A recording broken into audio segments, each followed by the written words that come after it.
ऐसे कुछ संत हुए हैं जिनको जल्दी जाना था गोलोक, तो उन्होंने पाप करते समय तुम संत की बात नहीं माना, शास्त्र वेद की बात नहीं माना है, हम तो ऐसे ही करेंगे। अब भोगने का समय आया तो हे भगवान माफ कर दो। जी हाँ, ऐसे ही माफ कर दे। तो अपने ही किए हुए कर्मों का फल प्रारब्ध कहलाता है, उसको भगवान का प्रसाद मानकर भोगना चाहिए। रो के भोगोगे तो भोगना है, हंस कर भोगो तो भोगना है। तो भोगना ही है तो फिर रो के क्यों भोगो? हंसते हुए कैसे हंसेंगे जी? दुख में ऐसे हंसेंगे, राम भक्त का करी न सकाही, भाव्यहु मेटि सकै त्रिपुरारी। ये सब भगवान लोग, महापुरुष लोग कर सब कुछ सकते हैं, लेकिन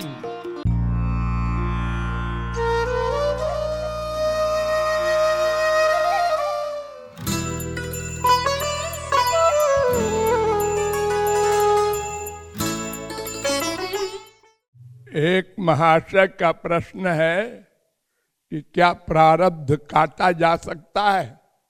भगवान और महापुरुष सर्व समर्थ हैं, कर्तुम अकर्तुम अन्यथा कर्तुम समर्थ हैं।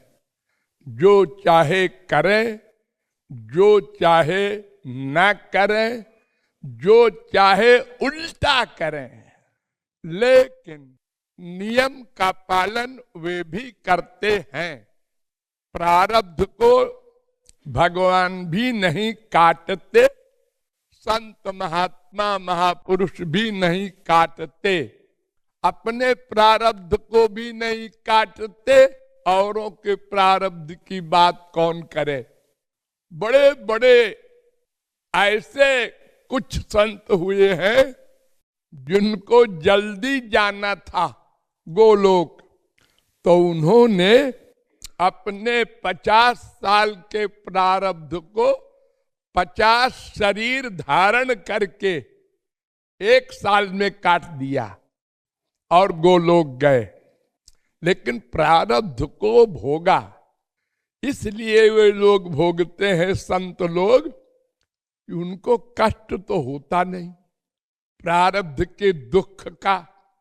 बेटा मर गया, ठीक है जला दो, कॉमन।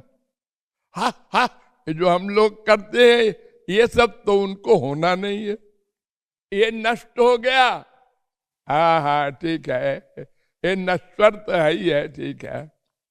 किसी लॉस में, किसी हानि में, अपजश में, मृत्यु में उनको दुख नहीं होता, इसलिए वो सहर्ष भोग लेते हैं। भगवान के नियम के खिलाफ कार्य नहीं करते, और इसीलिए भगवान भी नहीं करते नियम के विरुद्ध कार्य।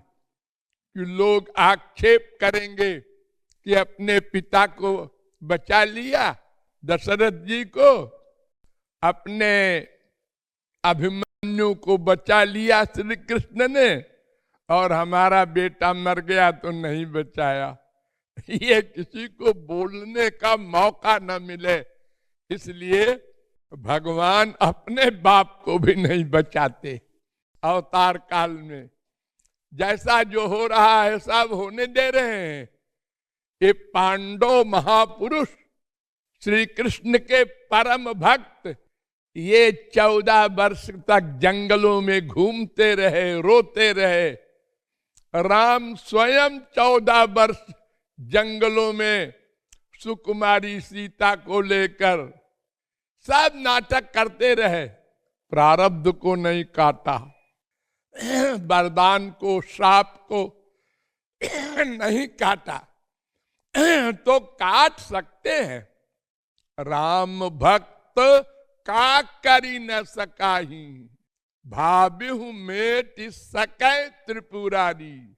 ये सब भगवान लोग, महापुरुष लोग कर सब कुछ सकते हैं, लेकिन हम लोगों को मौका मिल जाए टॉन्ट करने का, इसलिए वो ऐसा नहीं करते। प्रारब्ध भोगते हैं, ज्ञानी भुगते ज्ञानते, मूर्ख भुगते रोए, ये फर्क है। इसलिए प्रारब्ध को सहर्ष भोगता है महापुरुष, और हम लोगों को भी सहर्ष भोगना चाहिए।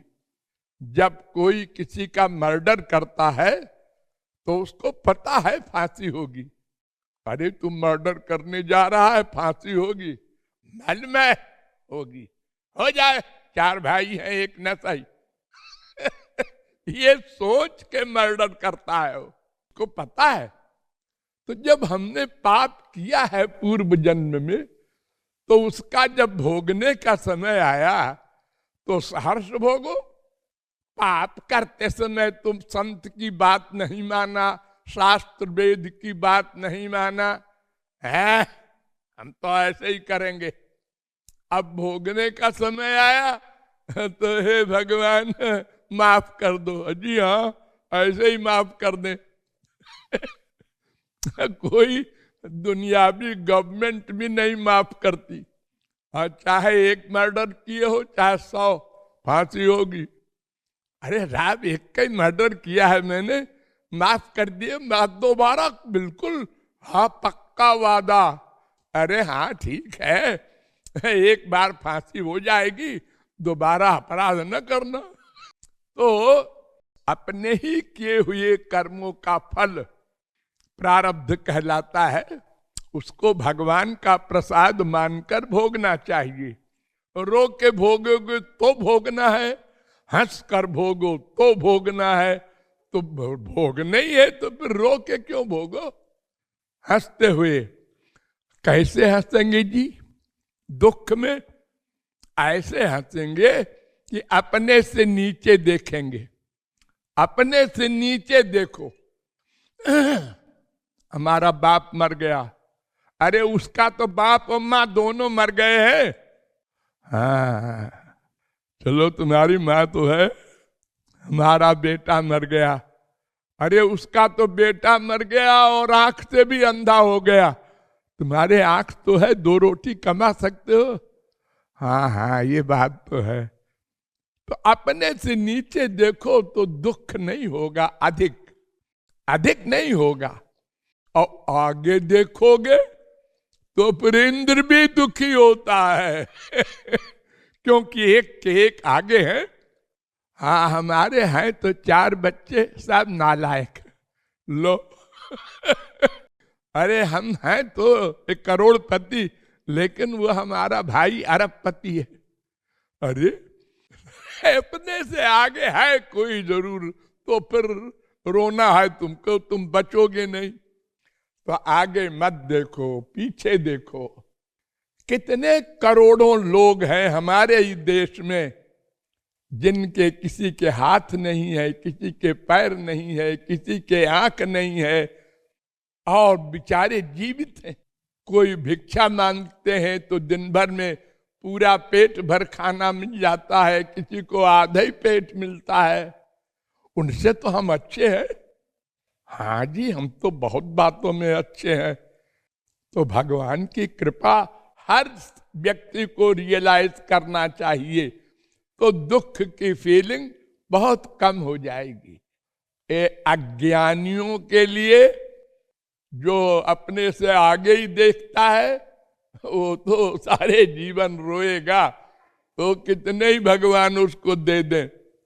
इसलिए प्रारब्ध भोगने में भगवान की कृपा मानना चाहिए कि अब हमारा वो पाप जा रहा है, प्रारब्ध भोग लिया, अब पाप खत्म। जैसे किसी आदमी ने डकैती किया, 5 साल की सजा हुई, अब जेल से छूटा, अब बात खत्म हो गई, अब फिर डाका डालेंगे बार बार अपराध करता।